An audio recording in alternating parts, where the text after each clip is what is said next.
Test, test, test. Can the interpreters hear us? Perfect. Thank you. Right. Hello and welcome. Come on. You can hear me? Testing. Yeah, Yep. Welcome. The February 10th, 2026 meeting of the Monroe County Legislature will now be called to order. Will the clerk please call the roll? Ms. Barnhart. Ms. Barnhart is present. Ms. Bartholomew McCoy. Ms. Bartholomew McCoy is present. Mr. Baines. Mr. Baines is present. Mr. Blankley. Mr. Blankley is present. Ms. Bonnick. Here. Ms. Bonnick is present. Mr. Burgess. Mr. Burgess is present. Mr. Chardy. Mr. Chardy is present. Mr. Colby. Mr. Colby is present. Mr. Cruz. Presente. Mr. Cruz is present. Ms. Zavecki Hoffman.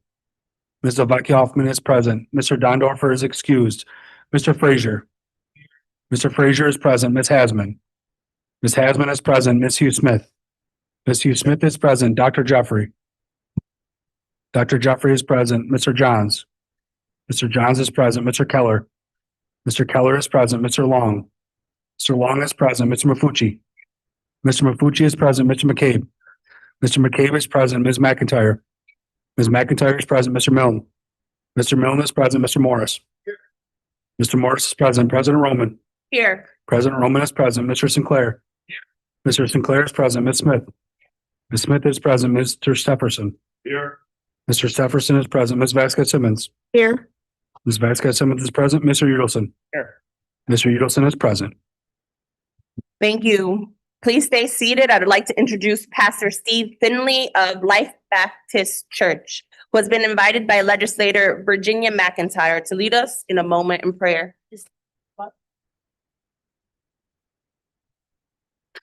Thank you. Good evening, everybody. Happy to be here. Humbled. Don't know if I honestly deserve the honor to be standing in front of community of Monroe County and those who represent it. But I'm not here to give you a piece of my mind. I'm here to pray over you.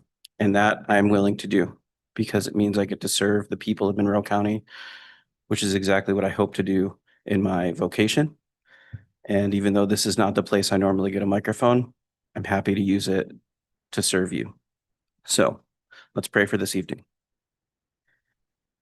Father God, I just want to lift up those who are in this room and say thank you for all those who could make it here. God, I first and foremost want to pray for the members of the community of Monroe County. I want to thank you for those who made it here to have their voices heard and to listen in on what is happening and decisions that are being made for our lives and our neighborhoods and our communities. God, thank you for those that care enough to be here or have the time to be here. I also want to thank you for those who have set aside parts of their lives to serve this community in the roles as representatives.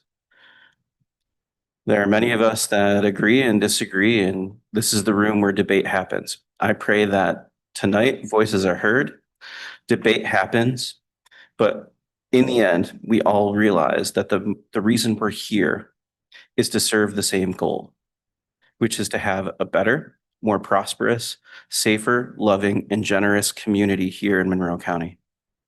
And I pray that your hand of blessing and protection would be here this evening over this council, as well as over our region that we care so much about, where we live, that we would learn to love our neighbors and have debate because we want what's best for them.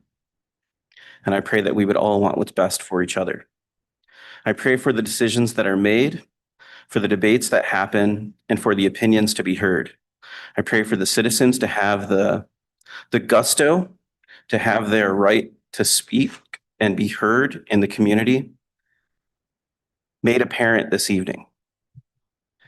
And ultimately, I pray for the end goal, which is, once again, that you would guide those who have come here to have their voices heard, and those who have given their lives to serve this great community, that it would be, in the end, to make a better, safer, more prosperous, generous, and loving community, even when we disagree. I pray that that's highlighted in this room. In Jesus' name, amen. Thank you, Pastor Finley. I'd like to present you with the certificate on behalf of the legislature. Thank you so much for being here.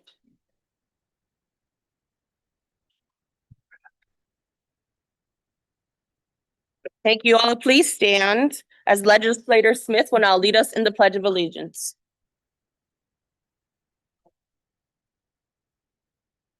And to the republic for which it stands, one nation, under God, indivisible, with liberty and justice for all.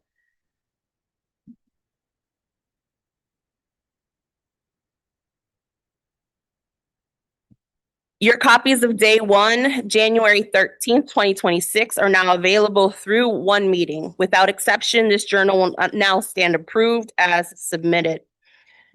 During this time, I want to take a moment to recognize Black History Month. This February marks 100th anniversary of Black History Month, a century of recognizing the enduring contributions, resilience, and leadership of Black Americans whose labor, ideas, and activism have shaped this nation and continue to shape it today. As we honor this milestone, we must also acknowledge that the work of equity and justice remains unfinished. At a time when Black history is being challenged or erased, it is our responsibility to affirm its truth and to govern in ways that support and uplift Black communities. This is not just the month, but it should be every day. Thank you all.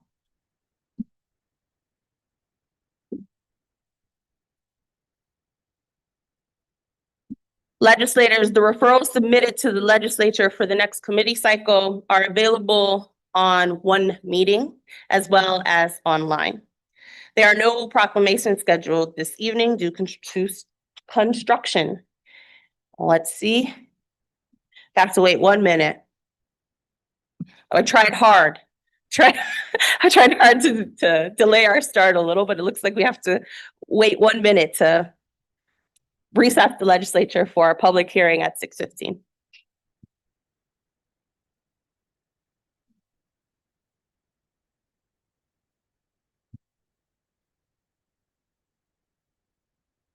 Okay, I will now recess the legislature to hold a series of public hearings. I now declare open the meeting hearing entitled Approving Increase and Improvements of Facilities to Northwest Quadrant Pure Waters District entitled NWQPWD General Pump Station, Inceptor, and Treatment Plant Improvements Project, amending the 2026 capital budget to add the project and authorizing an interfund transfer. No one is registered for this public hearing this evening. There being none, I declare this public hearing closed. I will have to wait till 6:16 to recess the legislature to hold a series of public hearings.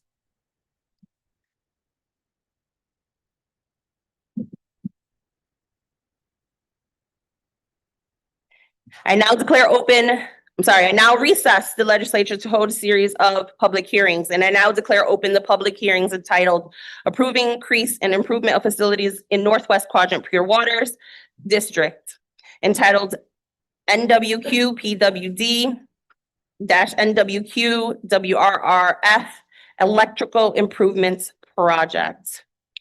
No one is registered for this public hearing this evening. Right, thank you. I think we're gonna have to read a little slower. My apologies.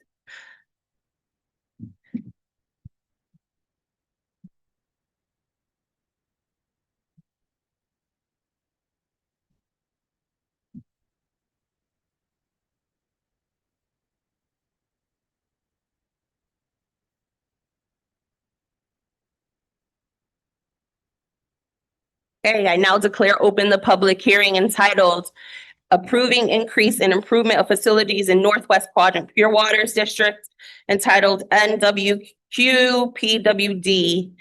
Aeration Improvement Project.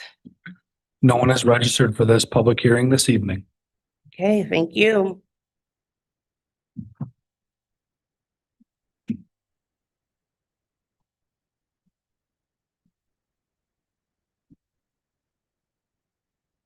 Next public hearing starts at 6:18, if anyone is following.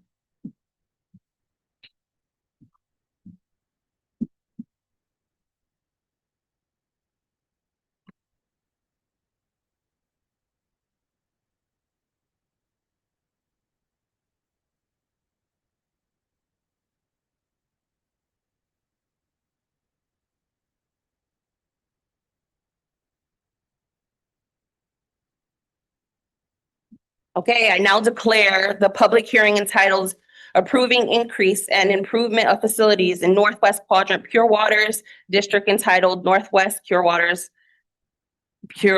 District Preliminary Treatment Improvements Project. No one is registered for this public hearing this evening. Thank you. There being none, I declare this public hearing closed.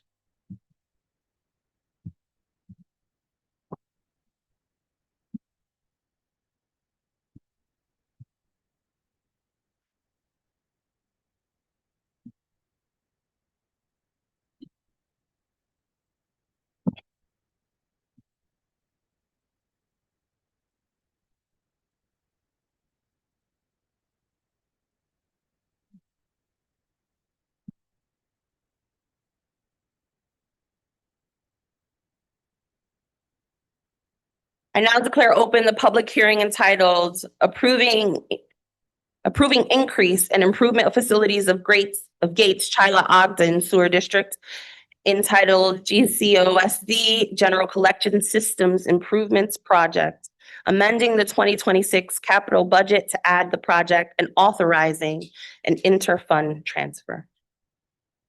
No one is registered for this public hearing this evening. Okay, thank you very much. There being none or no one signed up, I declare this public hearing closed.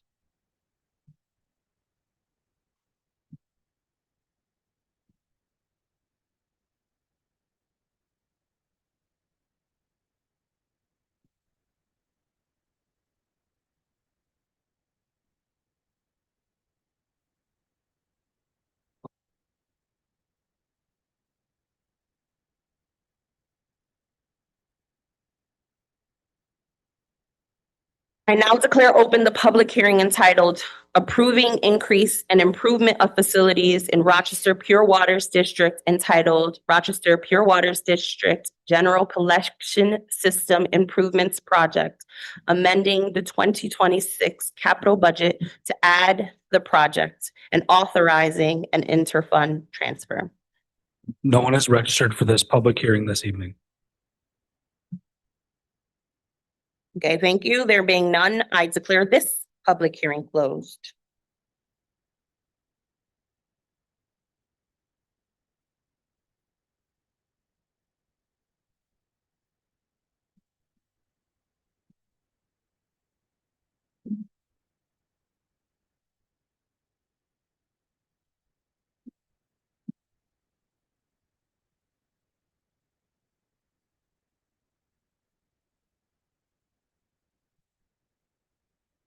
I now declare open the public hearing entitled Approving Increase and Improvement of Facilities in Rochester Pure Waters District entitled RPWD CS OAP Tunnel System Improvement Project.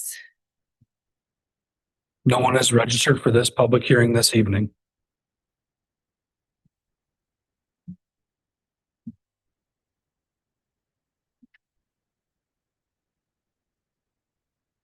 Okay, there being none, I declare this public hearing closed.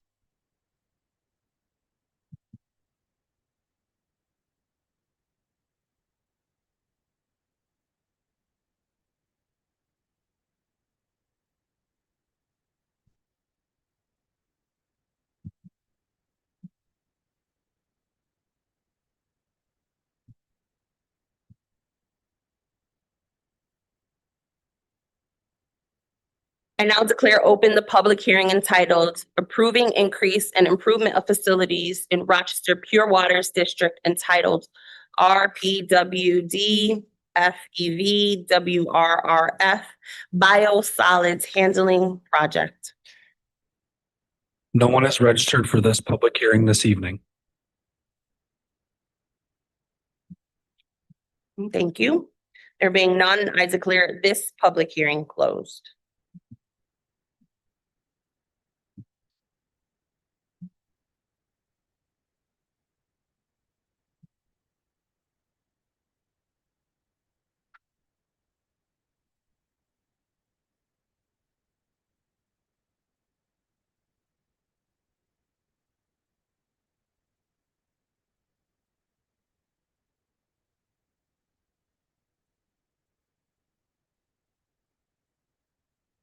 I now declare open the public hearing entitled Approving Increase and Improvement of Facilities in Rochester Pure Waters District entitled FEV Primary Scum Collection Improvements Project.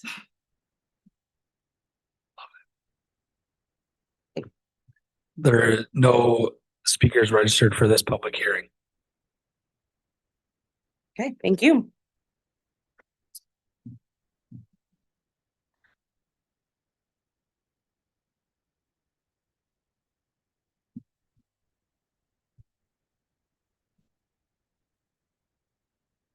All these hearings were posted with times. We have to, for everyone watching and wanting to understand what's going on, we have to wait until said time in order to do the public hearing.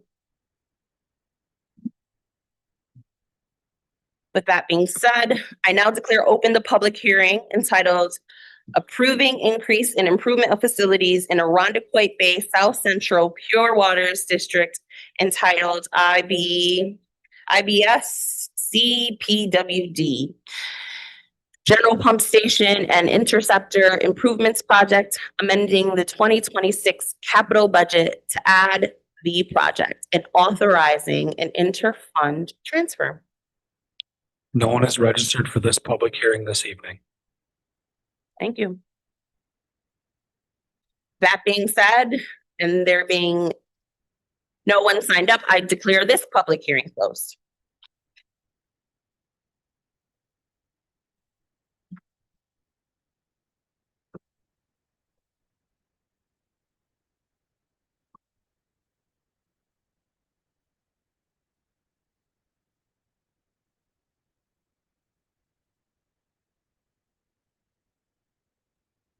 I now declare open the public hearing entitled Approving Increase and Improvements of Facility in Irondequoit Bay South Central Pure Waters District entitled IBS CPWD Thomas Creek Pump Station Improvements Project. No one is registered for this public hearing this evening. Thank you. With that being said, I declare this public hearing closed.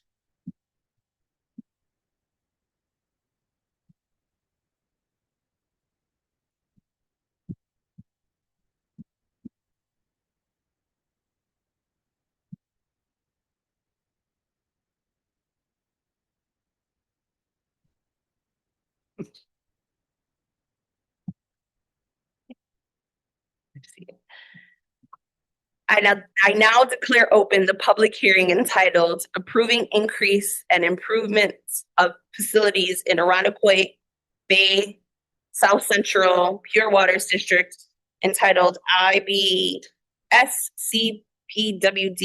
Irondequoit Bay Pump Station Improvements Project.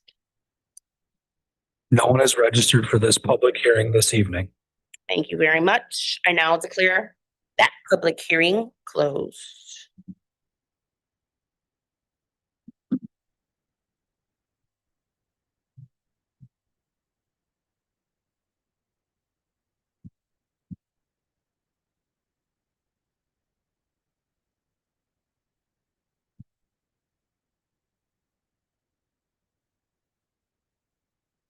I now declare open the public hearing entitled Approving Increase and Improvements of Facilities in Irondequoit Bay South Central Pure Waters District entitled IBS CPWD South Central Trunk Sewer Improvements Project.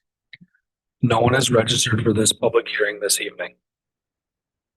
Thank you. There being none, I declare this public hearing closed.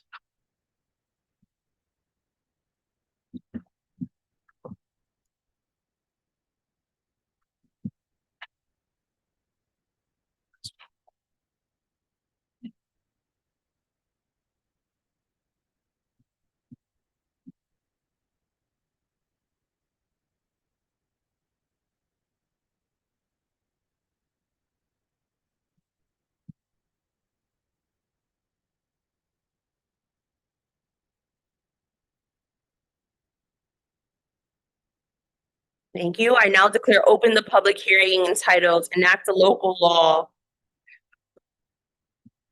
entitled Waiver of Residency Requirement for Monroe County Surveyor. No one is registered for this public hearing this evening. With that being said, I declare this public hearing closed, and I will reconvene the legislature. The February 10th, 2026 meeting of the legislature is now reconvened. There are no formal committee reports scheduled for this meeting, and we will now hold the public forum. Thank you to everyone who has signed up for the public forum. We ask that you maintain decorum during this public forum. We will not tolerate disruptions during this meeting from the gallery. A second warning will be issued before a deputy will be asked to remove you from the gallery. We do have several people registered to address the legislature. Mr. Clerk. If you require assistance, a deputy is available to assist you in approaching the lectern. I will call 3 people forward at one time. Each speaker will have 2 minutes in which to address the legislature. Please do not bring up any signs or props. Do not single out any legislator, and please conclude when the buzzer sounds. Thank you for your cooperation. Our first 3 speakers are Paul Frisella, Alice Fisher, and Alan Blair.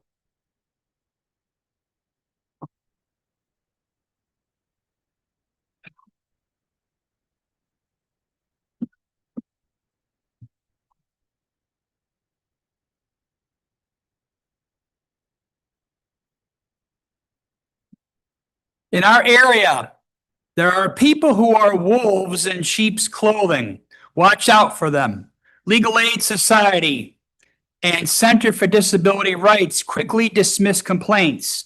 Banks, especially Canandaigua Bank and Summit Credit, don't acknowledge customer rights. Wegmans bans customers who complain and has lousy customer service. Tops sells defective umbrellas and has lousy customer service. Channel 13 does not acknowledge the calling rights of viewers and gives false data on how big a light year is. Rush Henrietta High School does not acknowledge rights of visitors.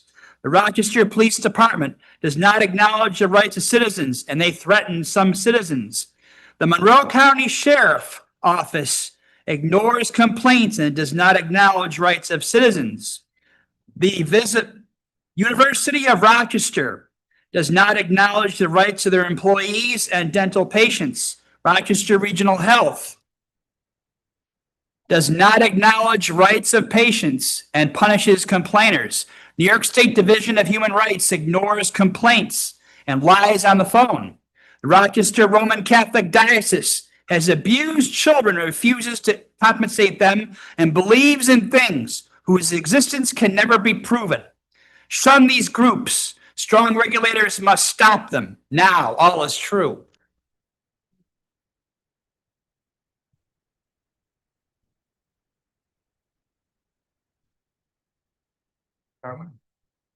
Yeah, you can start.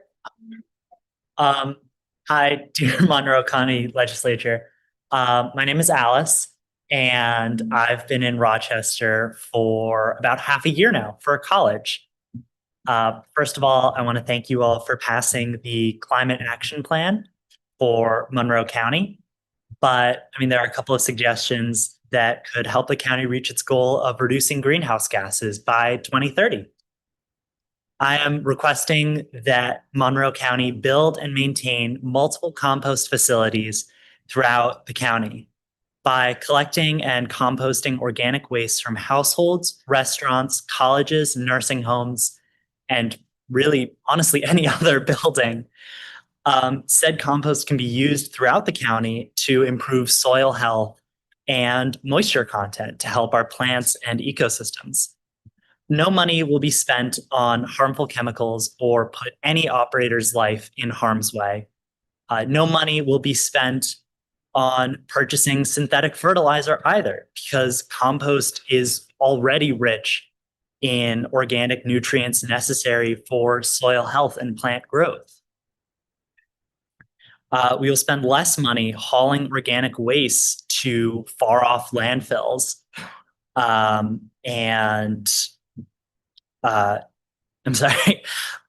due to the local compost facilities.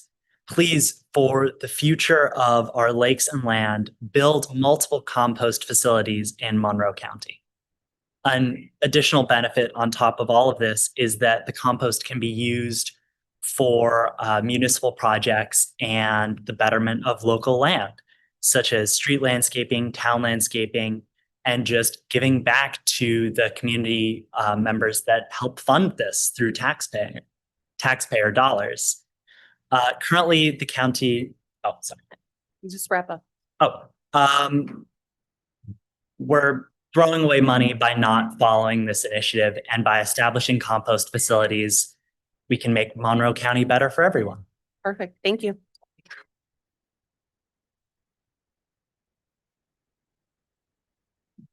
Hi, I'm Alan Blair from District 23, here with Citizens Climate Lobby to tell you why we need more food waste recycling in Monroe County. The state food donation and food scraps recycling law requires any business or institution generating more than 2 tons of food scraps per week to recycle them if there is an organics recycler within 25 miles. Our community produces 376,000 tons of food waste per year, and the single facility we have in Henrietta simply can't handle it all. To deal adequately with all that food waste, we need, at minimum, food scraps recycling and composting centers in each county quadrant, as well as one in the city. Keeping it out of our landfills would save big money and thousands of tons of carbon pollution. It would give us tons of compost to improve both public and residential landscapes, as Alice said. And finally, it would help our economy by keeping resources local and creating jobs. We thank the legislature for including food scraps recycling in the county climate action plan, as well as the $1 million appropriated to continue climate action initiatives. The $5,000 matching grants to local schools to implement food waste diversion projects were also a good idea, although you should time the application period for late fall before school budgets are mostly finalized, rather than in the spring. As I've said to this body several times now, it's long past time to implement food scraps recycling. We have a good plan. We have experience from small-scale projects. Let's stop burdening our landfills with food waste and save the cost of hauling it there while we're at it. Let's empower our sustainability team to push for the changes needed to make it work. Let's get this done. We've delayed too long already. Thank you.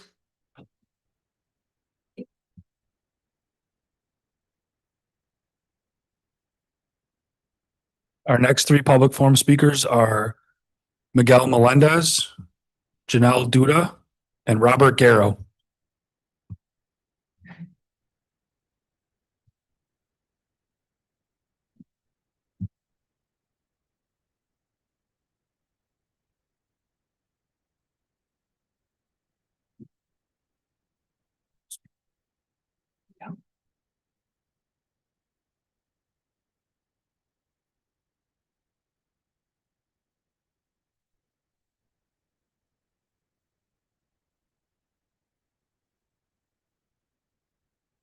President Roman, honorable members of the legislature, County Executive Bello, and County Administration. It is with great pleasure that I deliver you all the City Council President's report on homelessness in the city of Rochester. I've spent more time than I care to share thinking about this issue and working to bridge large divides in our community over how to address the rising crisis of unhoused community members, both seen and unseen, in our neighborhoods. This report is a combination of months of listening, a days-long hearing in city council chambers, community surveys, meetings with city administration, meetings with community partners, and work in our neighborhoods and community associations to identify both the sentiment and the opportunities for improvement.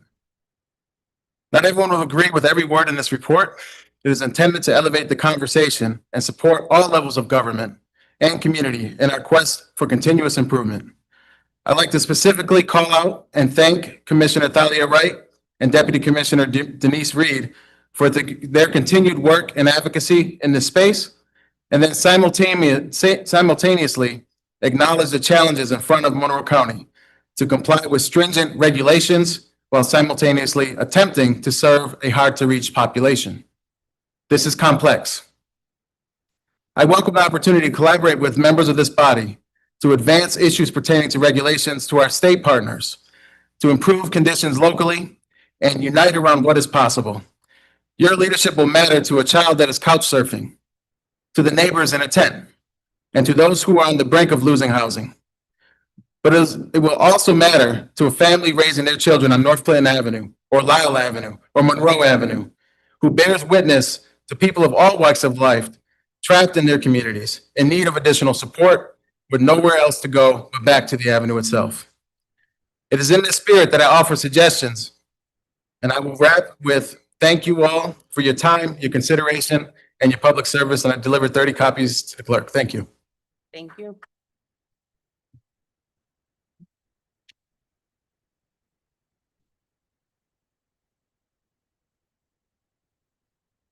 Good evening. I am Dr. Janelle Duda, Executive Co-Director of Advocacy and Fund Development and Family Promise of Greater Rochester. I'm here to support the release of Rochester City Council President Miguel Melendez Jr., who's just up here, report on homelessness, putting people and neighborhoods first. At Family Promise, we support families experiencing housing instability through emergency shelter, prevention and diversion, transitional housing, aftercare, and our Rock Housing Navigator program. What began over 20 years ago as a shelter program has evolved to meet the growing housing needs in our community. It's critical that we are part of the solution. When you are in this work, a heavy heart comes with the territory. Our phone is constantly ringing with working families reaching out for assistance because they are facing eviction, have nowhere to go, or just need someone to listen to them. We support the families that we have the capacity for, but there are hundreds every single year who we cannot help, who we have to turn away. Something has to give. We know that the demand is increasing, and anyone working in the field knows that the current system is not working. We need meaningful, sustained, planned change when it comes to responding to homelessness in our community. The release of this report is a major step in this direction. We need leadership to take the wheel and drive. You've heard input from the experts. And action starts, we need action to start today and continue next month, in the summer, during the warm months, and a year from now. As resources become scarcer at the federal level, we must share, not hoard. Uplift the collective impact that we can make, that we are all working towards the same goal of ending homelessness. There are interventions that work, and if brought to scale and maintained, would make a deep impact in our community. The providers are already coming together, responding to the crisis, but we need our leaders to support interventions that are flexible, responsive, and think outside the box. We cannot continue to do this work without the support and leadership of our government. And I will end with saying, Family Promise is not giving up until affordable, decent, equitable housing is seen as a human right, and every family has a place to call home. Thank you. Thank you.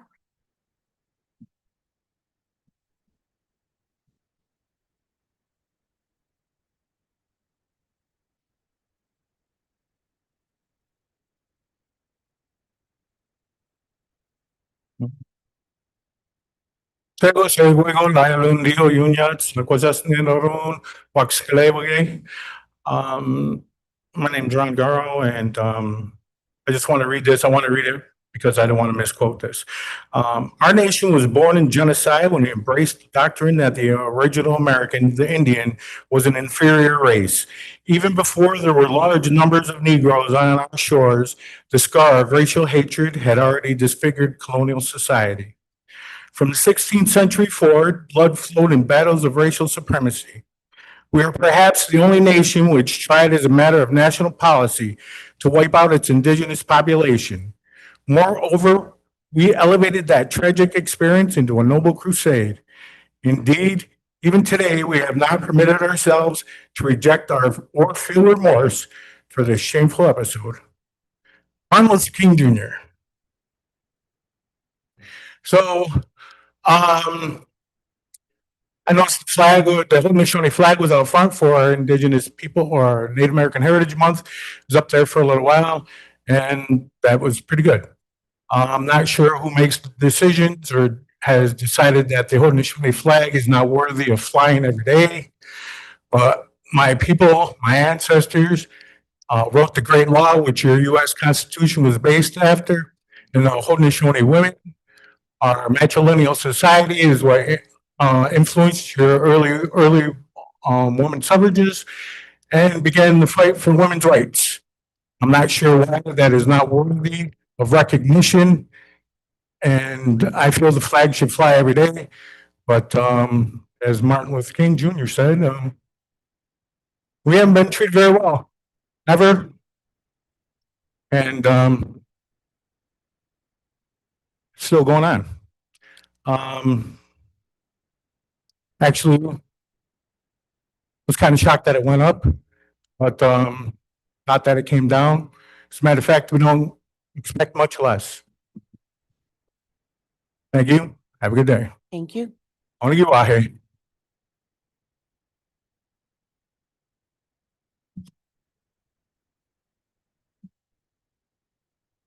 Our next three speakers are Kevin Lockhart, LaWanda Shipman, and Terrence Schnur.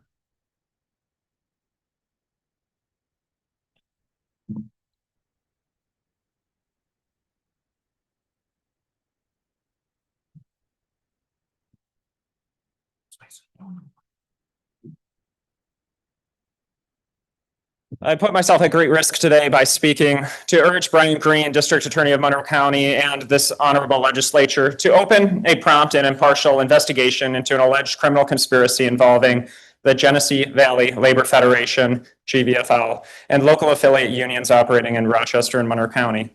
I allege that the VFL distributed training and organizing materials to local unions, coaching them on how to form coordinated rapid response networks or action squads. The materials include guidance on communications and deployment, including the use of encrypted chat groups for the purpose of obstructing federal immigration enforcement activities. The alleged criminal conspiracy culminated on September 9th, 2025, during a federal immigration enforcement action on Westminster Road in Rochester. During this incident, individuals allegedly associated with the Labor Federation Action Squad, calling itself the Rochester Rapid Response Network, along with individuals affiliated with its fiscal sponsor, Metro Justice, alleged to have slashed the tires of a U.S. Border Patrol vehicle. If substantiated, this conduct may constitute violations of federal and state law, including obstruction of federal officers, property damage, and most significantly, criminal conspiracy under New York penal law. This investigation must be conducted with urgency to determine whether a criminal conspiracy did and is occurring before the Genesee Valley Labor Federation and Rochester Rapid Response Network Action Squad causes further harm. Thank you.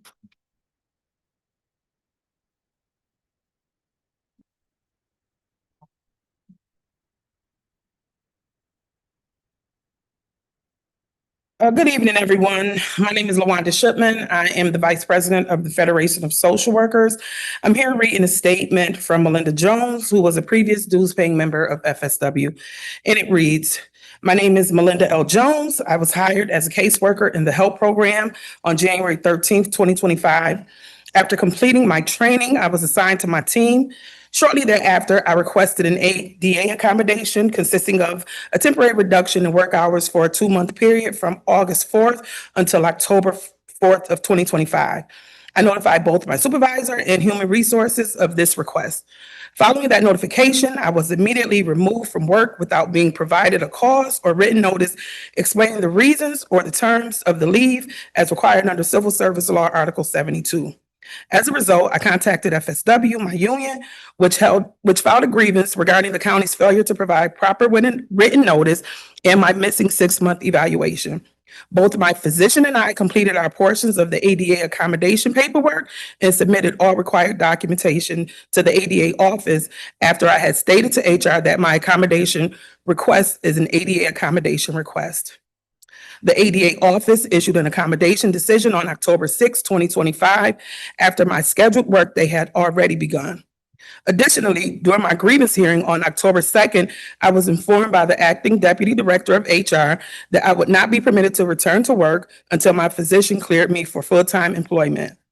During the hearing, the deputy commissioner stated that I should have received my evaluation and would be receiving it in the mail. On October 14, 2025, I received a notice in the mail of failed probation dated October 9th, 2025, stating that my employment was terminated due to the alleged issues related to conduct, attendance, and performance.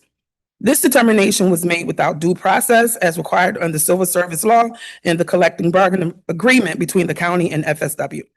I never received my 6-month probationary evaluation as mandated by the FSW contract, which provides that failure to issue the evaluation results in automatic passage of the probationary period. Notably, I had been assigned to my team for only slightly more than a week before being removed. My purpose in addressing the ledge is to prevent other employees with disabilities from experiencing similar treatment. I seek assurance that all probationary employees receive their required 6-month evaluations in accordance with the union contract. Thank you. Thank you.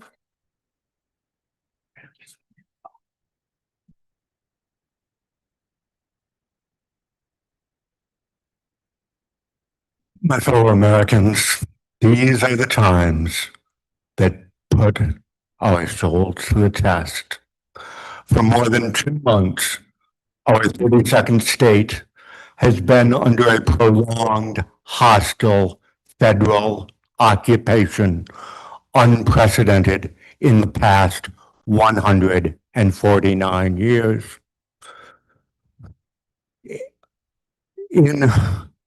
Throughout the greater Minneapolis, St. Paul metro, and in greater Minnesota communities from Duluth to Worthington, it is commonplace for teenage citizens to be dragged out of their idling cars in fast food drive-thrus, for toddlers to witness their teachers walked out of the classroom, for houses and businesses to be entered without warrants, for people to be transferred to detention centers in Texas and New Mexico because someone thought their valid documents looked fake, and for hundreds of thousands of people to travel to work, school, worship, and the supermarket in terror simply because they don't look like most of us.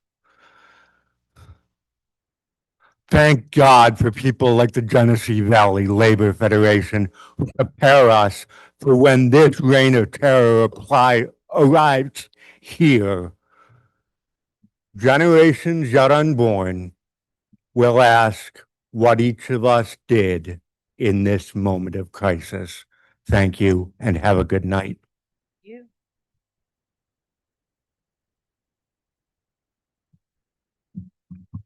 This concludes the public forum. Thank you. At this time, we will recess the February 10th, 2026 meeting of the Monroe County Legislature and will convene the Pure Waters Administrative Board. Mr. Clerk, please note the attendance and read the first item on the agenda.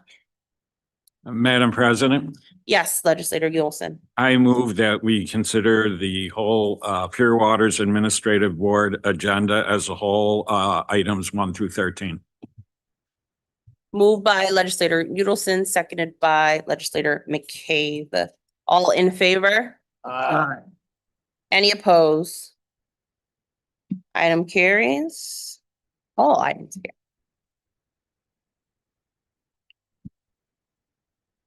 And I will now reconvene the February 10th, 2026 meeting of the Monroe County Legislature. We will now proceed with consideration of local laws. Will the clerk please read the first item on the agenda? Madam President, I move that we consider the entire agenda as a whole with the exception of items number 7, 38, 52, 53, and 55. Moved by Legislator Udelson, seconded by Legislator McCabe. All in favor? Any discussion? Aye. Any opposed? We are moving the agenda. What number was that? We are on item number 7.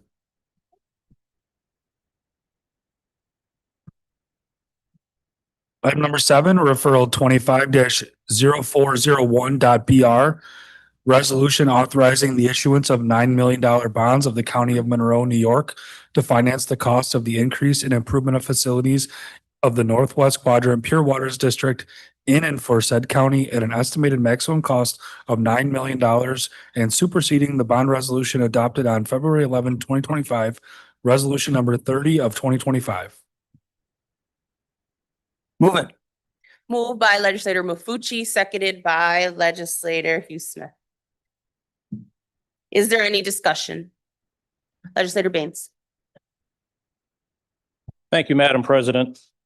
This referral item 7 has a $9 million bonding component. And there are 11 other referrals, which I'm not going to ask us to go through, that have bonding in them.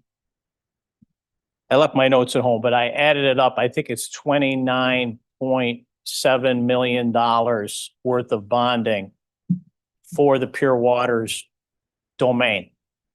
So I thought with such a short agenda, I asked the administration to just in a general way, talk about the rationale behind bonding, when we choose to bond for these particular projects, how do we determine the duration of the bond or the term, and how is the bond paid back? Like what revenue source is used to pay it back?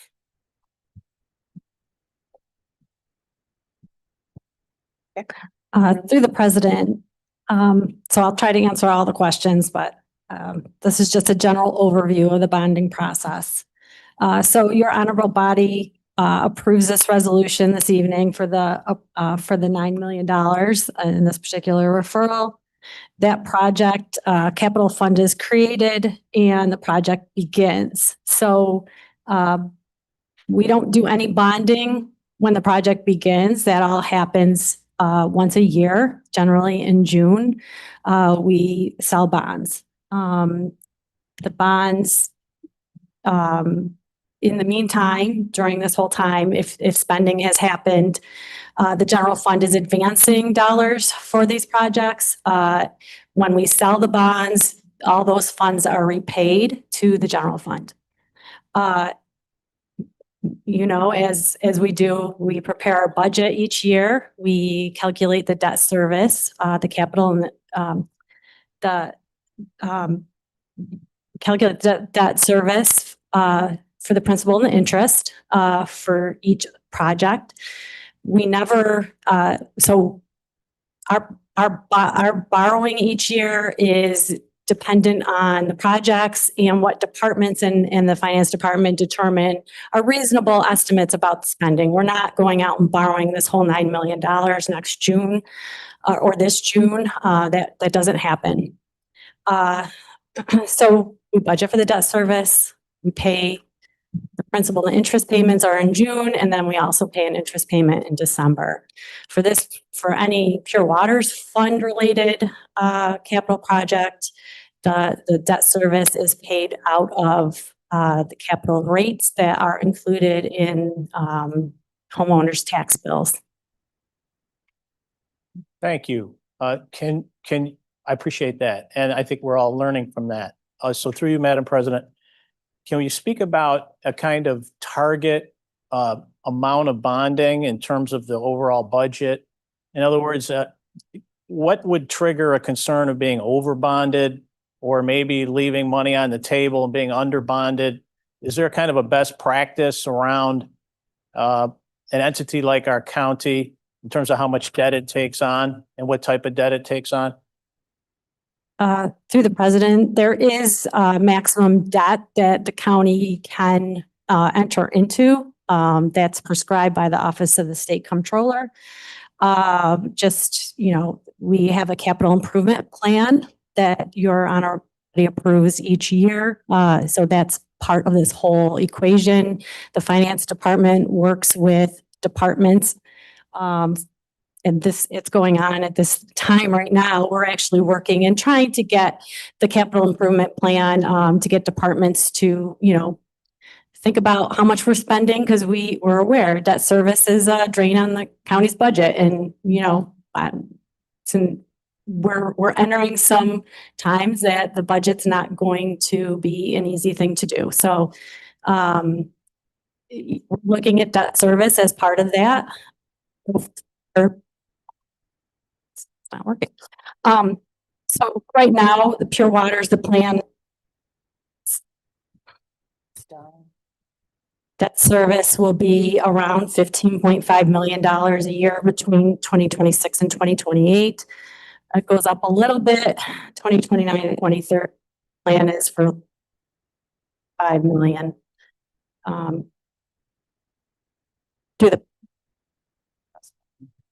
Yeah, just grab. Yes. Yeah. I'm sorry, I didn't hear you, Legislator Colby, and I'm sure that was very witty. Can you repeat that?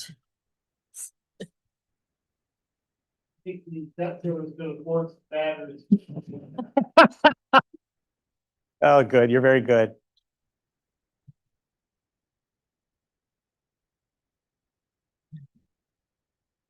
Okay, thank you for that response. When we look at the charges back to consumers, do they receive an explanation of the nature of their charges in terms of the debt that we have, in other words, in each quadrant of the Pure Waters world? Through the president, no, it's just included as one of those bottom line charges on individuals' tax bills. Thank you. And through you, Madam President, do you look at the kind of an equity, or that's maybe not the right word, or kind of trying to keep close the rates for the different quadrants? Do they deviate much based on infrastructure needs and capital improvements like this tunnel project that's in here? Or are they fairly close, the amount of money paid for by the ratepayers?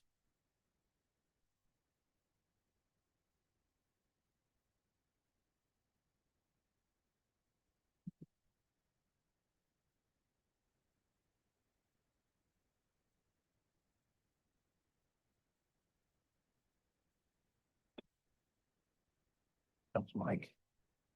Through the president, the capital charge for each of the districts does vary by level of service. For instance, Rochester has a treatment plant, it's got tunnel systems, it's got pump stations, and a lot of local sewers as well, and interceptors. Whereas other districts have a little lower level of service where it's just conveyance through interceptors. They may not have a treatment plant. So it does vary based on level of service, the amount of infrastructure that exists within the 4 districts. Thank you, Madam President, and thank you, administration, because I really want to learn more about how these things work, and I appreciate all of your good information. Thank you. I yield. Thank you. Any other discussion? Yes. One question, follow up on legislators' comments. Can I just ask through the chair to the administration, does the current Pure Waters districts run a surplus? Is there a surplus or a deficit? They know.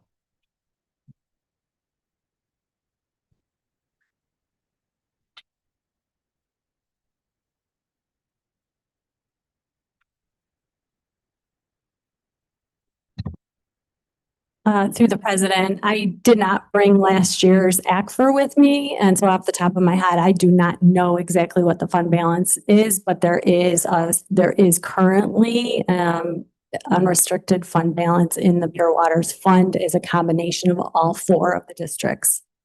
I guess then, question through the chair to the administration, then could any of the bonding be offset by that potential surplus, eliminating potentially the need to set forth millions of dollars being bonded? Through the president, as you know, some of the projects that are listed here tonight are paid for through cash capital. And in some respects utilizes fund balance to offset that cost. We use fund balance for rate stability as well too, so we keep the ratepayers rate stable. We use fund balance for that annually. And it allows us to fund projects through cash capital. So we do analyze that every year. We do want to have a certain reserve of fund balance for unforeseen costs, increase in chemicals, emergency repairs. So we do want to maintain a positive fund balance for the utility. But we utilize it for cash capital projects when and where we can. Thank you. Thank you. Any other discussion? Okay, seeing none, all in favor? Any opposed? Item carries. Next item.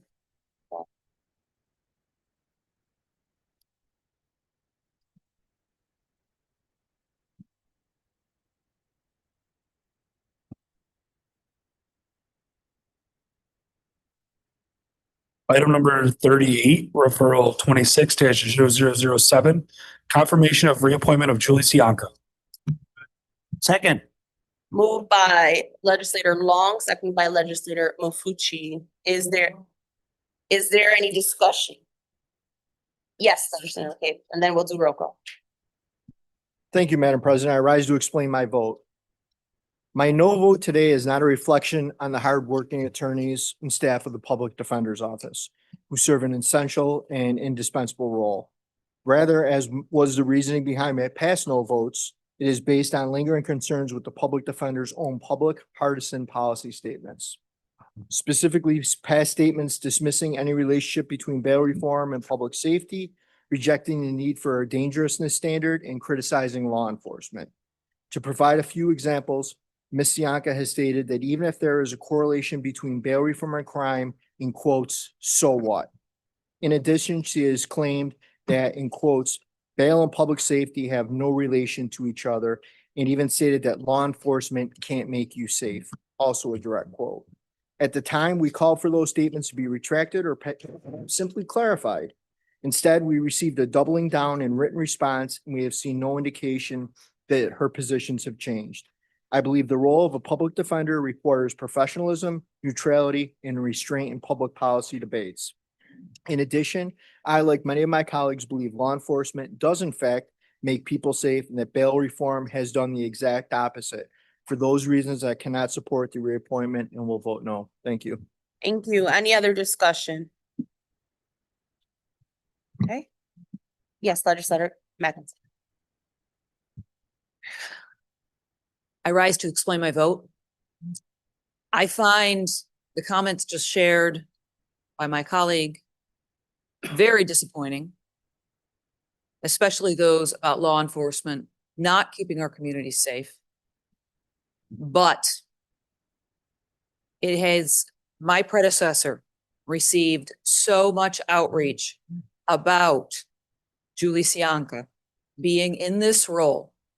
There's so much support for her in my community that even though I find those comments incredibly disappointing, I do believe she is doing a good job with the Public Defender's Office, and I will be voting yes this evening. Thank you. Thank you. Any other discussion? Okay. Seeing none, some roll call vote. Mr. Clerk. Mr. Udelson. Mr. Udelson votes yes. Mr. McCabe. Mr. McCabe votes no. Ms. Barnhart.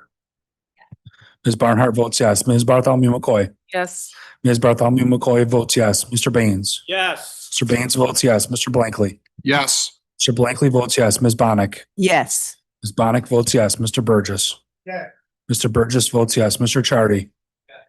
Mr. Chardy votes yes. Mr. Colby. Mr. Colby votes no. Mr. Cruz. Yes. Mr. Cruz votes yes. Ms. Zavaki Hoffman. Ms. Zavaki Hoffman votes yes. Mr. Dondorfer is excused. Mr. Frazier. Mr. Frazier votes yes. Ms. Hasman. Yes. Ms. Hasman votes yes. Ms. Hugh Smith. Ms. Hugh Smith votes yes. Dr. Jeffrey. Yes. Dr. Jeffrey votes yes. Mr. Johns. Mr. Johns votes yes. Mr. Keller. Mr. Keller votes no. Mr. Long. Mr. Long votes yes. Mr. Mafucci. Yes. Mr. Mafucci votes yes. Ms. McIntyre. Ms. McIntyre votes yes. Mr. Milne. Mr. Milne votes yes. Mr. Morris. Mr. Morris votes no. Mr. Sinclair. Mr. Sinclair votes yes. Ms. Smith. Ms. Smith votes no. Mr. Stefferson. Yes. Mr. Stefferson votes yes. Ms. Vasquez Simmons. Yes. Ms. Vasquez Simmons votes yes. President Roman. Yes. President Roman votes yes. 23-5, resolution passes. Thank you. And congratulations to Julie Sianka.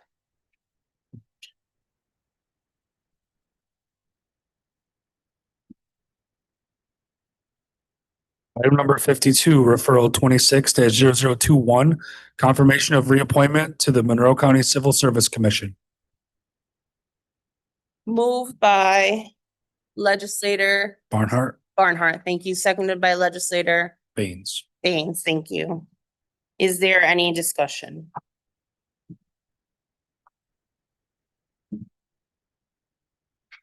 Seeing none? All in favor? Any opposed? Nay. We'll do a roll call. We can do roll call. Yes. Roll call vote. Mr. Udelson. Mr. Udelson votes yes. Mr. McCabe. Mr. McCabe votes yes. Ms. Barnhart. Ms. Barnhart votes yes. Ms. Bartholomew McCoy. Ms. Bartholomew McCoy votes yes. Mr. Baines. Mr. Baines votes no. Mr. Blankley. Yes. Mr. Blankley votes yes. Ms. Bonnick. Ms. Bonnick votes yes. Mr. Burgess. Mr. Burgess votes yes. Mr. Chardy. Mr. Chardy votes yes. Mr. Colby. Mr. Colby votes yes. Mr. Cruz. No. Mr. Cruz votes no. Ms. Delvecchio Hoffman. Ms. Delvecchio Hoffman votes no. Mr. Dondorfer is excused. Mr. Frazier. Mr. Frazier votes yes. Ms. Hasman. Yes. Ms. Hasman votes yes. Ms. Hugh Smith. Ms. Hugh Smith votes no. Dr. Jeffrey. No. Dr. Jeffrey votes no. Mr. Johns. Mr. Johns votes yes. Mr. Keller. Mr. Keller votes yes. Mr. Long. Mr. Long votes yes. Mr. Mafucci. Yes. Mr. Mafucci votes yes. Ms. McIntyre. Ms. McIntyre votes yes. Mr. Milne. Mr. Milne votes yes. Mr. Morris. Mr. Morris votes yes. Mr. Sinclair. Mr. Sinclair votes yes. Ms. Smith. Ms. Smith votes yes. Mr. Stefferson. Yes. Mr. Stefferson votes yes. Ms. Vasquez Simmons. Ms. Vasquez Simmons votes no. President Roman. Yes. President Roman votes yes. 22-6, resolution passes.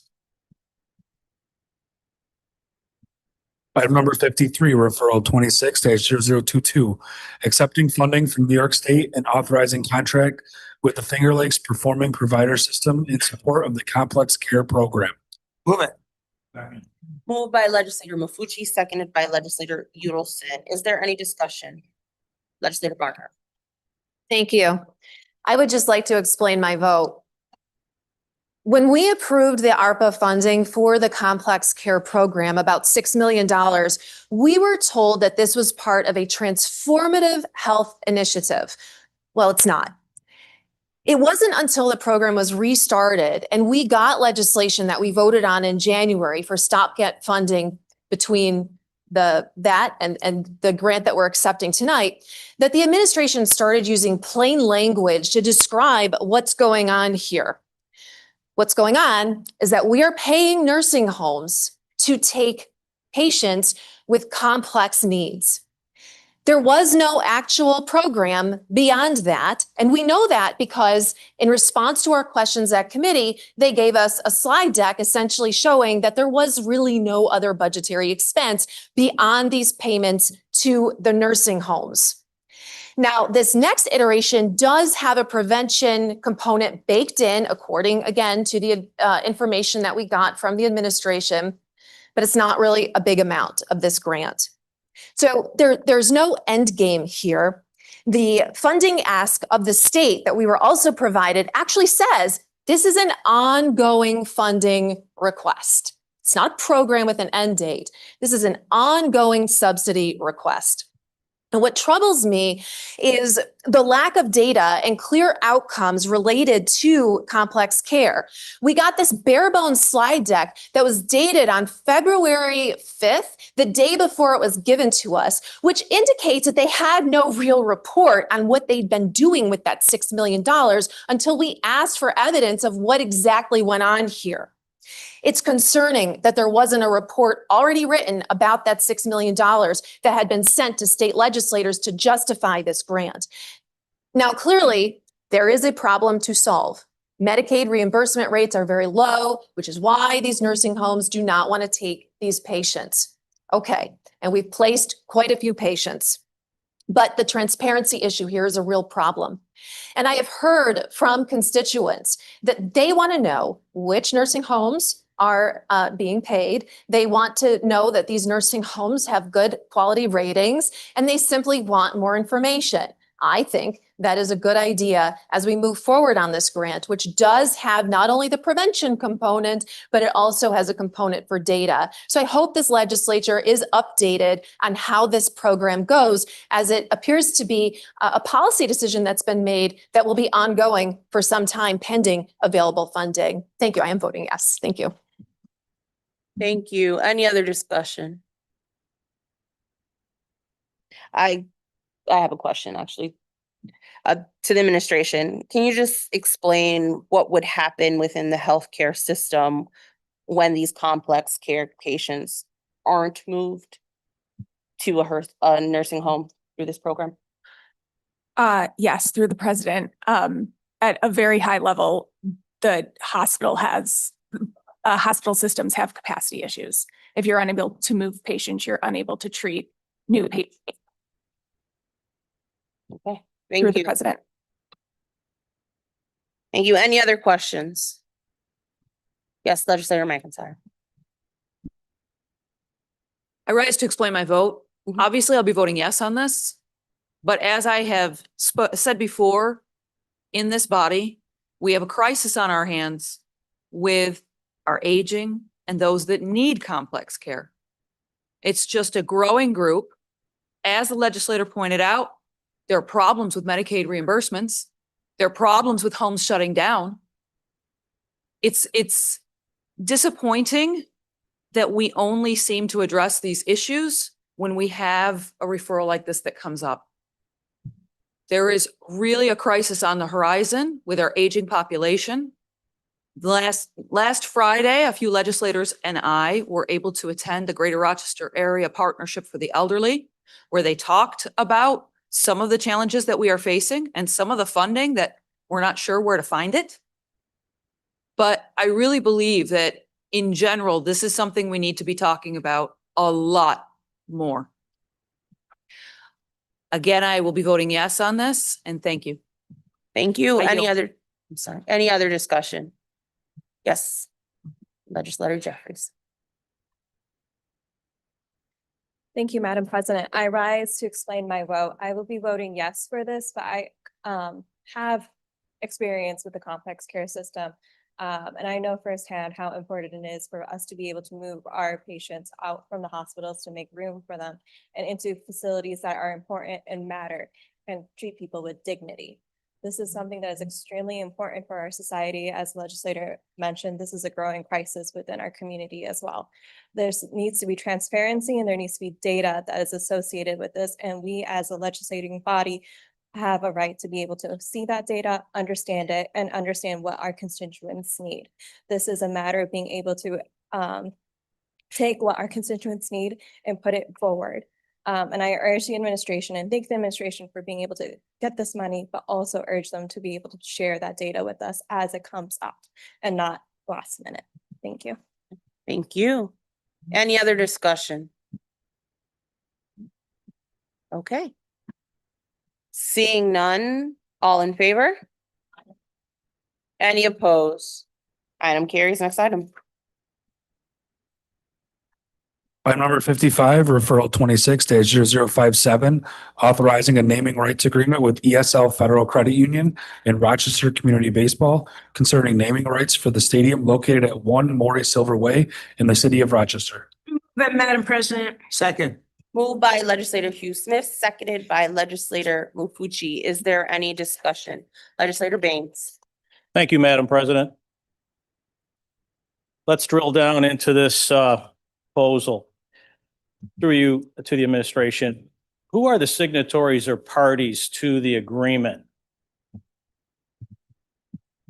Through the president, Brendan Fleming, Chief Deputy County Attorney. The parties to the agreement will be the county, ESL, Federal Credit Union, and Rochester Community Baseball. Thank you. And at vote night, have the three parties reached what we call in the parlance of negotiations a handshake agreement, where the language is resolved and there will be no changes, further changes to the language of the agreement between, among, got to get my prepositions right, the three parties. Through the president, subject to your honorable body's approval, yes, the parties have reached an agreement that is on paper. So just to be clear, that whatever we vote on tonight, we're simply voting to authorize a signature, not any changes. Is that correct? Through you, Madam President? Through the president, the referral and resolution before your honorable body seeks this honorable body's authorization for the county executive to enter into the proposed agreement. Thank you. So today we had a press conference. I was there. It was great. Through you, Madam President. And but obviously this is a highly expedited matter. We received the MOU this afternoon. I don't know, 3 o'clock, 4 o'clock. So can you share the concern by either ESL or the county regarding the expedition or expediting of this matter? What was the concern that we had to move quickly on the matter? Through the president, the main concern is the timing and ensuring all of the appropriate signage and associated materials with opening day, which is quickly approaching on March 31st, will be ready in time for baseball season. Through you, Madam President, I have ice damming and leaks at my house. It's hard to believe we're that close to opening day, but thank you. So now let's get into the details about the money. Would you please share with this honorable body, in as granular a fashion as you can, the financial details of the agreement? Through the president, I'd be happy to. As set forth in the legislative referral, the agreement contemplates and is proposed as a initial 10-year period with a $550,000 payment in the first year in 2026, escalating at 2% compounded annually for the first 10 years, with the option to renew for 4 additional 5-year periods for a maximum of term of 30 years if all renewals extensions are executed, taking us through 2055. Again, 2% annual compounding each year. The total revenue projected would be 22.3 million approximately. I can give you the dollars and cents if the legislator would like. And pursuant to local law 7 of 2025 that this honorable body passed last year, the county has entered into an amendment to its lease agreement with Rochester Community Baseball for Rochester Community Baseball to serve as the county's marketing agent for the stadium naming rights. In exchange for those services, a payment of not to exceed 18% of that revenue. So in the first year, and again, escalating 2% each year, Rochester Community Baseball would receive 18% of that $550,000, which is $99,000. The county would stand to receive $451,000 this year.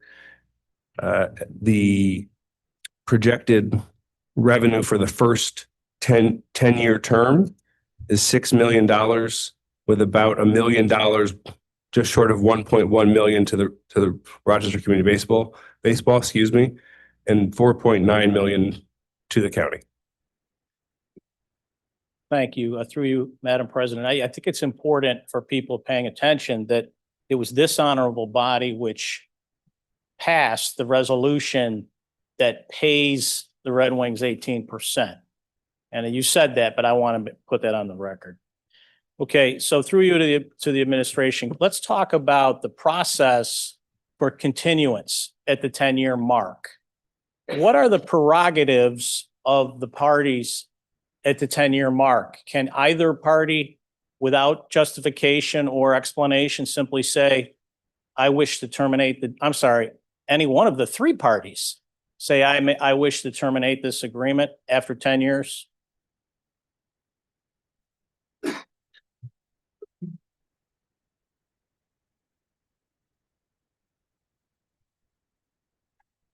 Through the president, the renewal at each of the inflection points after 10 years and after each 5-year period thereafter will be at ESL Federal Credit Union's option. Through the president. Thank you. Are there any provisions, through you, Madam President, are there any provisions in the contract which would put any of the parties in breach?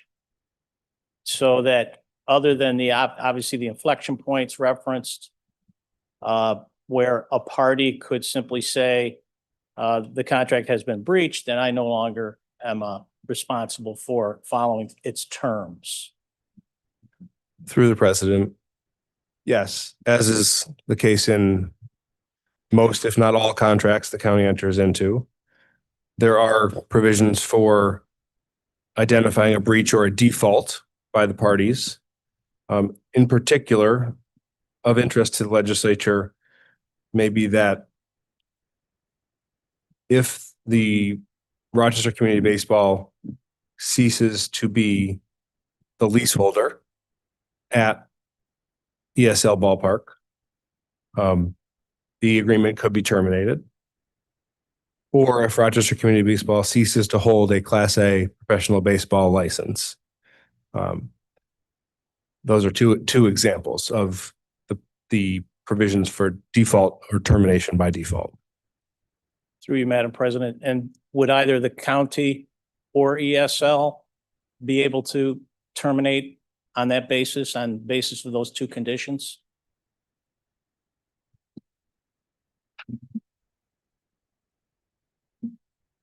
Through the president, ESL would be able to terminate in the event of such a default, and Rochester Community Baseball would forfeit its rights under the agreement in such a case. Through the president. Thank you. Through the president, will the administration commit to this legislature that it will provide a copy of the executed contract upon its completion? Through the president, of course, once the agreement is executed, we'll be happy to provide a copy to this honorable body.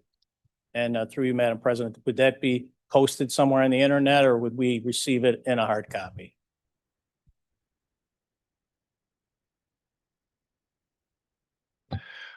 Through the president, we'll be happy to provide it electronically to the members of this legislature. Thank you. Madam President, I'd like to explain my vote before I yield. Yes.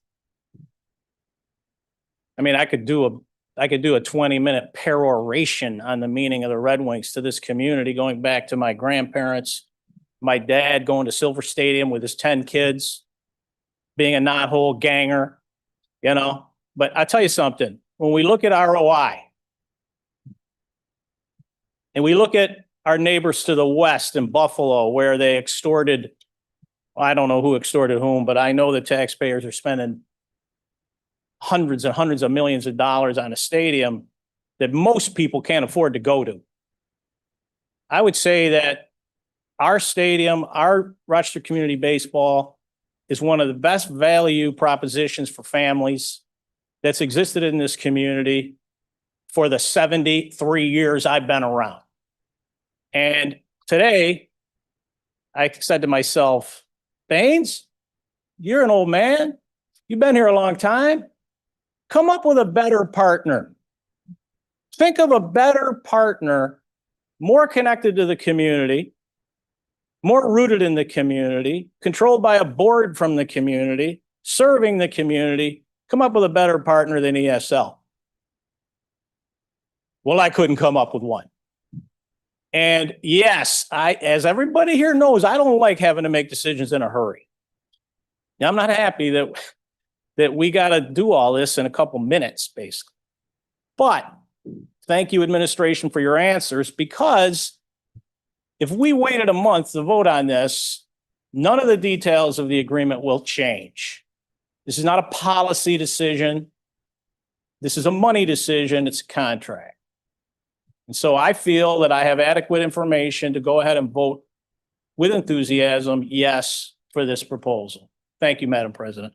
Thank you, Legislator Baines. Any other discussion? Legislator Johns. Thank you, Madam President. I also was at the event today, and I think this is the perfect fit. Eastman Savings and Loan is over 100 years old. It was started here in this community by George Eastman. Everybody knows that name. The Silver family has been involved with the Red Wings for just as long. It's the perfect fit. It's the perfect combination. George Eastman, I think, would be proud to see that the Eastman Savings and Loan Park is part of his legacy. It's part of the legacy of Rochester. You got Eastman Saving and Loan, you got the Red Wings, you throw in a garbage plate, you got a great afternoon down at the stadium. So thank you so much, and I'm voting yes. Thank you, Legislator Barnhart. Thank you. Through the president to the administration, on what day did you have this handshake deal worked out with the Rochester Community Baseball and ESL? Because I was told yesterday morning that this was coming today.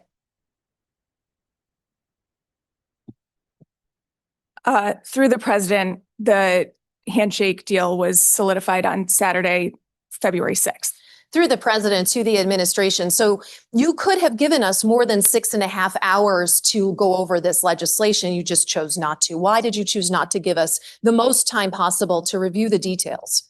Through the president, we shared the high-level details of this agreement with leadership at a meeting last Thursday, with the intention that leadership would share the information that was provided with each caucus to ensure that the most amount of time available, or most amount of time was available to follow up with any additional questions.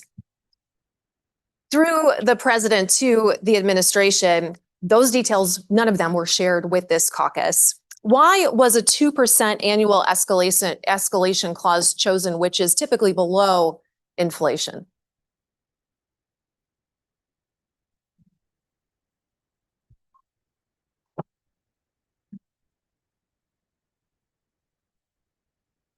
Through the president, the 2% escalation factor is typical to many of our leases, including for leases for radio towers on top of various facilities. And it was appropriate in the circumstances. Through the president to the administration, was any market analysis done about the value of the naming rights? Was a professional marketing firm engaged? Through the president, Rochester Community Baseball, in serving as the county's marketing agent for this, researched and conducted market research related to the value of these naming rights and used that information as they sought a qualified naming rights partner. Through the president to the administration, did Rochester Community Baseball get any of the revenue from previous naming rights contracts? Through the president, no, because Rochester Community Baseball did not serve as the marketing agent for the naming rights in any previous iteration of these agreements. Through the president to the administration, does the county have any contractual or banking relationships with ESL? Through the president, no. Through the president to the administration, is this contract contingent on the Red Wings remaining a AAA baseball team? I ask this because the Richmond Flying Squirrels is opening a new stadium, and they are well documented in wanting to affiliate with the Nationals, and the Nationals also have said they want to affiliate with Richmond because it's only 2 hours away. And that comes up in 2031.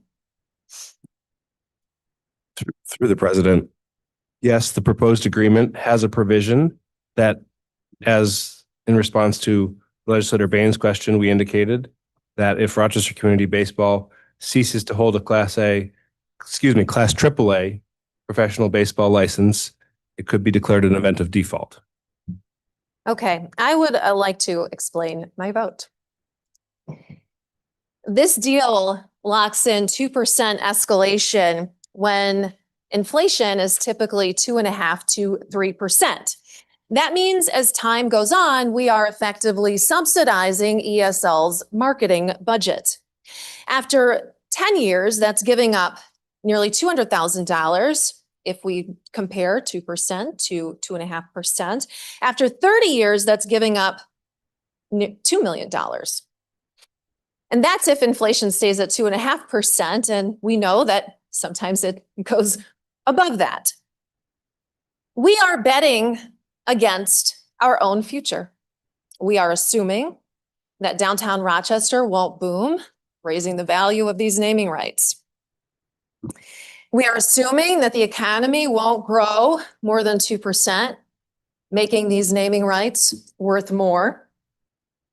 And this is over 30 years, potentially. 30 years that we're locking in this 2%. We could lose quite a bit of money over that time. Up front, it looked like a really good deal. ESL is paying more than our previous sponsor partners, and we locked them in for a while. But over time, this starts to be not a great deal for taxpayers.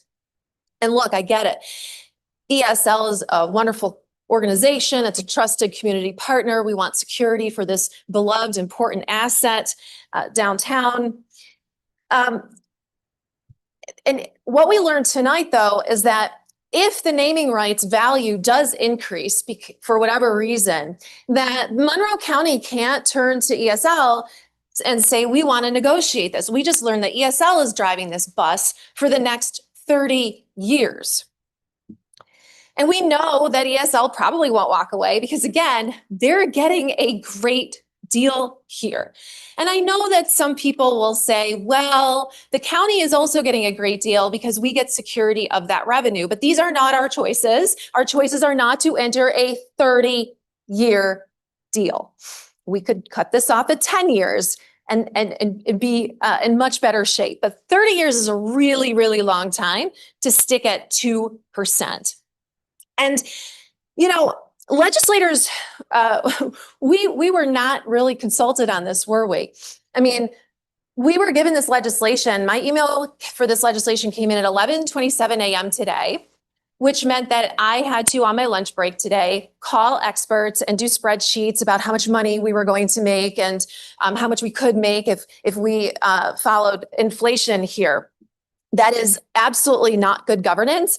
And we all know why, that we did not get the legislation on Saturday as a matter of urgency because they wanted to make a huge splash at a press conference today. So public relations and deference to ESL took precedent over good governance and respect for this legislature. We were completely, utterly disrespected in this deal. We don't have time to come up with thoughtful amendments to address any of these concerns because we are seen as a mere formality and a rubber stamp.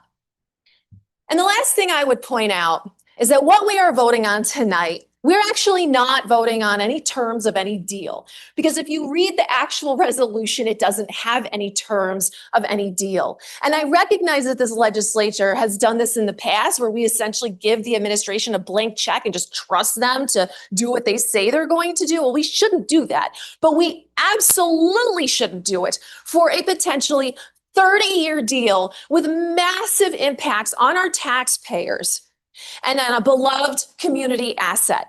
We should not do that. We should slow this thing down. We should absolutely put the brakes on this and demand a more thoughtful conversation that doesn't result in these deep questions about finances at the very last minute during the meeting in which we vote, where we only got the legislation 6.5 hours ago. I am so tired of being put in a spot like this because we are seen as just always just going to do what they want because they've already announced it to the public as a done deal. I am not comfortable voting on this. It could be a great deal. It might not be a great deal. I have such serious concerns, and therefore I have to vote no. I'm not voting against ESL. I'm not voting against the Red Wings. I am voting against a horrific process that is not transparent, and I'm voting against a deal that I haven't seen. I don't even know what's in this thing. None of us have seen it. We're voting to trust them. That is not what we should do. That is not good oversight. And I regretfully, painfully have to vote. Thank you. Thank you. Any other discussion? Legislator Colby. Thank you, Madam President. Through you, the revenue to the county's share of the revenue, is there any restrictions, or where does that money go into general funds, or is there restrictions where we could spend that? Through the president, yes, that will go right into the general fund. Thank you. And that 2% increase every year, that's compounded, is that correct? So it's really more when you get to the end. Through the president, yes, that's right. Okay. Thank you. That's all.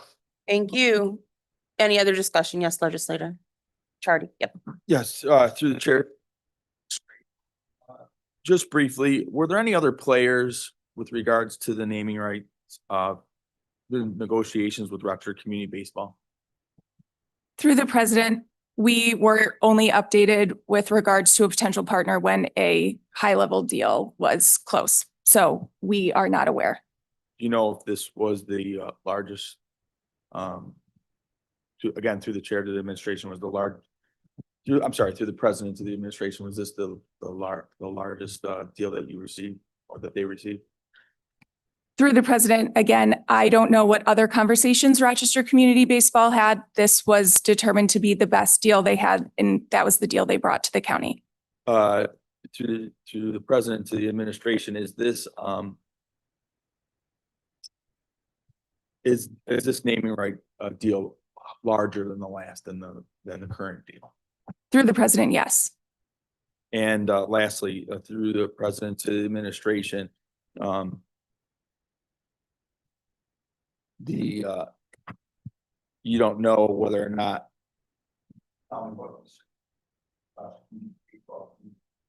relative to other people who are side. If this is comparable, this deal is comparable to that, to those naming rights.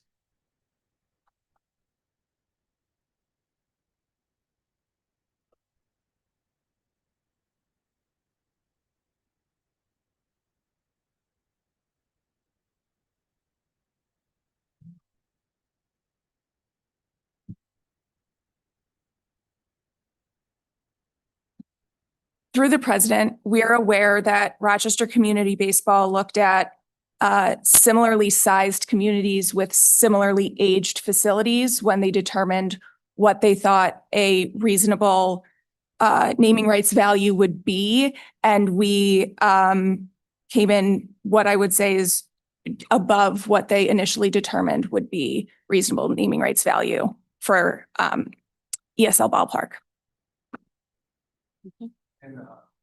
Just to explain my vote, I share to have a local with my fellow legislators' comments, to have a local company, a very valuable member of the community.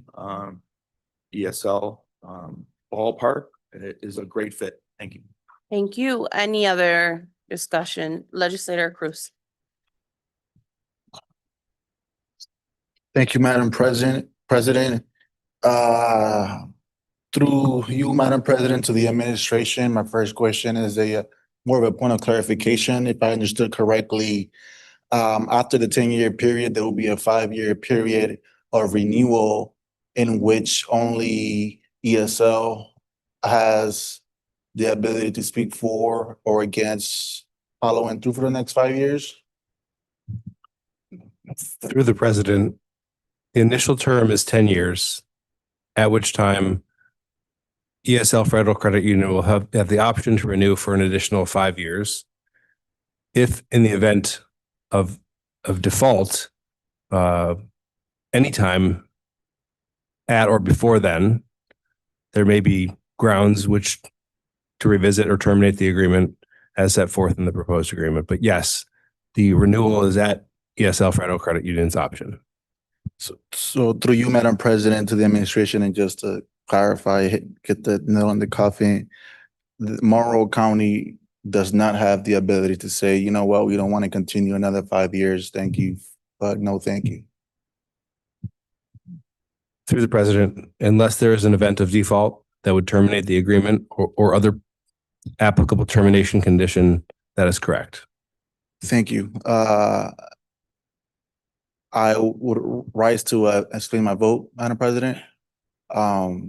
First of all, I'm genuinely personally happy about this deal.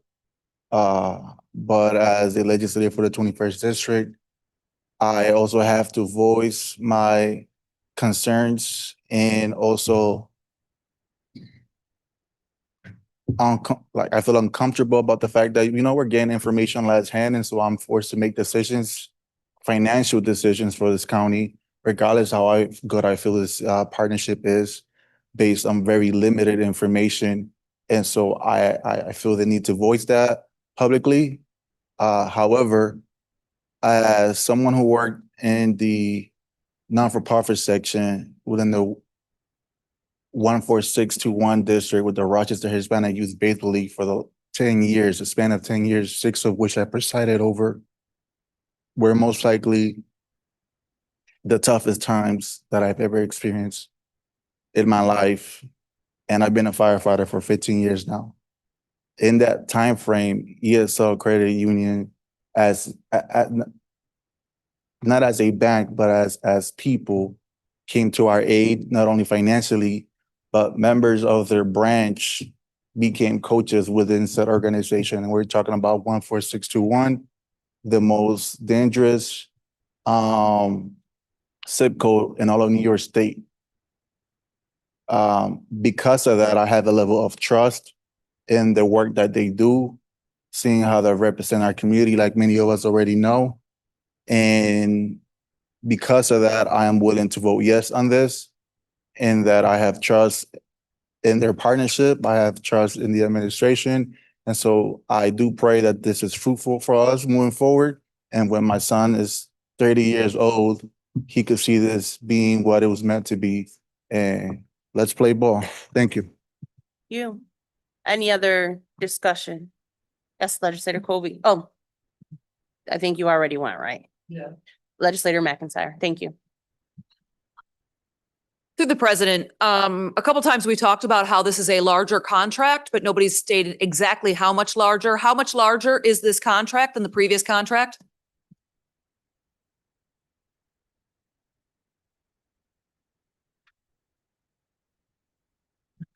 Through the president, under the previous contract that expired and was not renewed in 2025, the county would have stood to receive $355,000 in change for the comparable period this year, for which we will receive this year $451,000, approximately $96,000 more in the first year.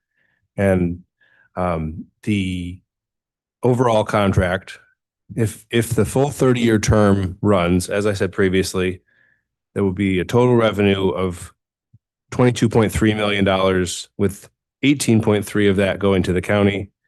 And if we reach the 2055 30th year, the payment from ESL, total payment will be approximately $977,000, 800,000 of which will go to the county in that year, and about 175,000 of which will go to Rochester Community Baseball. It is a significantly higher value than the current year of the previous contract compared side by side.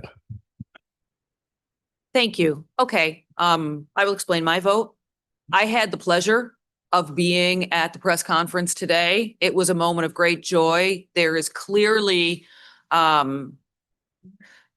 there's clearly a lot of optimism for what this is going to bring to the county. And I think that ESL is a wonderful partner, and it's Rochester based. So those are all wonderful things. But I do share my colleague's frustration. You know, she's very passionate about it, but she's passionate because she's right. We should be receiving information about this way ahead of time so that we can all see what's happening. It's a wonderful deal, and it's wonderful that the county has arranged this deal. Huge congratulations to everyone involved. But there needs to be transparency, and there needs to be time for us to really understand what we're voting on. And so I will, of course, be voting yes for this, but it certainly is with the request that in the future, could we please have this information just a little bit sooner? Thank you.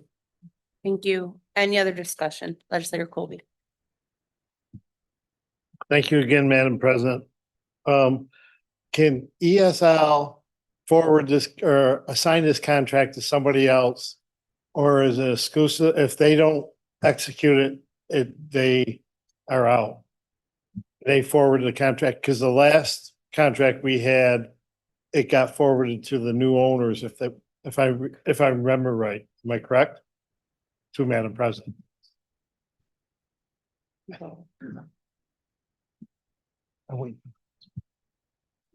President, like the previous contract, this includes a non-assignment provision.